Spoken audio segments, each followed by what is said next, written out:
नमस्कार, मी वास्तुतज्ञ आनंद पिंपळकर.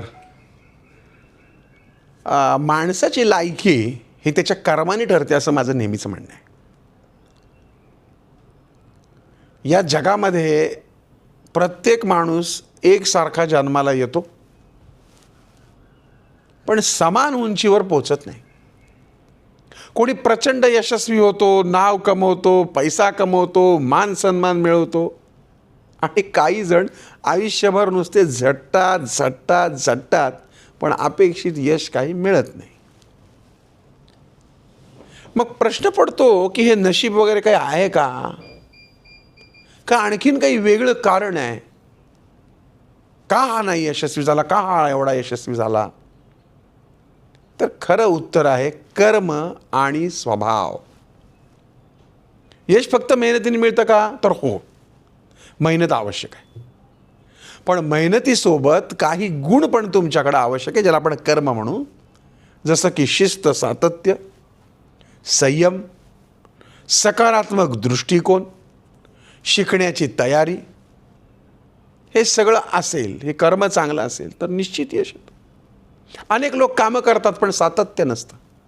उत्साहाने सुरुवात करतात पण अडचण आली की सोडून देतात.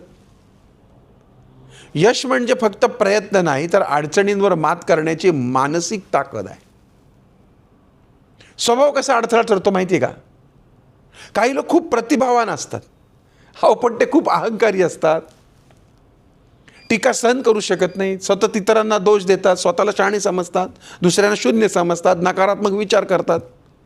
आणि अशा स्वभावामुळे संधी दारात येते पण टिकत नाही. लक्षात ठेवा, लोक तुमच्या कष्टांपेक्षाही तुमच्या वागणुकीशी जास्ती जोडले जातात. मग बदल काय करायचा? जर आयुष्यात यश हवं असेल तर स्वभावात काही बदल करणं गरजेचं आहे. पहिलं, दोष देणं बंद करा. माझं नशीब खराब आहे असं म्हणणं सोडा आणि जबाबदारी स्वीकारा. नक्की कुठं चुकतं याचा सूक्ष्म मनन करा, अभ्यास करा, सातत्य वाढवा. दररोज थोडं थोडं काम करा, पण थांबू नका. नम्रता ठेवा, कारण हा जो अहंकार आहे ना, हा यशाचा सर्वात मोठा शत्रू आहे. शिकत राहा, कारण यशस्वी लोक म्हणत नाही मला हे माहिती आहे, मला हे माहिती आहे. ते शिकत राहतात. आणि सगळ्यात महत्त्वाचं काय तर संयम ठेवा, कारण बी पेरलं की लगेच झाड उगून लगेच फळ लागत नसतो, फळ येण्यासाठी वेळ लागतो. म्हणून संयम, सबुरी. साईबाबा सांगतात ना, श्रद्धा आणि सबुरी. आता कर्म म्हणजे फक्त पूजापाठ नाही. कर्म म्हणजे तुमची वृत्ती, तुमचं बोलणं, तुमचा दृष्टिकोन, तुमची कृती. जसं बी पेराल तसं फळ येईल. राग पेराल तर तणाव उगवेल, प्रामाणिकपणा पेराल तर विश्वास उगवेल, मेहनत पेराल अर्थात तर यश उगवेल. देव कोणाला उचलून मोठं करत नाही हो, तो संधी देतो, तो उपलब्ध करून देतो. त्या संधीचं सोनं करण्याचे काम तुमच्या हातात असतं. त्या संधीचं सोनं कोण करतं? तर ज्याचा स्वभाव आणि कर्म तयार असतात तो. यशस्वी लोक वेगळे नसतात, त्यांच्या सवयी वेगळ्या असतात. अपयशी लोक नालायक नसतात, पण त्यांना स्वतःकडे प्रामाणिकपणाने पाहण्याची हिंमत नसते.